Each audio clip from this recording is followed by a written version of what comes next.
Star জলসার অনুরাগের ছোঁয়াতে চলছে মোড় ঘোরানো পর্ব। দর্শকেরা মোটেও আশা করেননি সোনার নায়ককে এই রূপে দেখবে। ছোটবেলা থেকে রূপাকে অনেক কষ্ট করতে হলেও সোনা বড় হয়েছে আদরে, কখনোই কষ্ট করতে হয়নি তাকে। সেই মেয়ে কিনা বড় হয়ে এইভাবে বিগড়ে গেল।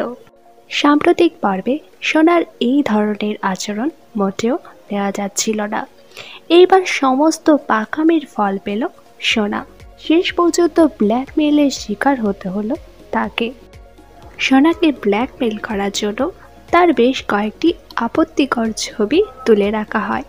প্রথম দিকে সোনা ভয় পেয়ে গেলেও শেষ পর্যন্ত বিয়ের প্রস্তাবে রাজি হয়ে যায় সে। তবে অনেকটা জেদের বসেই বিয়েতে রাজি হয়েছে সোনা, কারণ রূপা এবং কৃষ্ণকে সে জব্দ করতে চায়। তবে এইভাবে নিজের নাক কেটে পরের যাত্রা ভঙ্গ করা ঠিক হয়নি সোনার।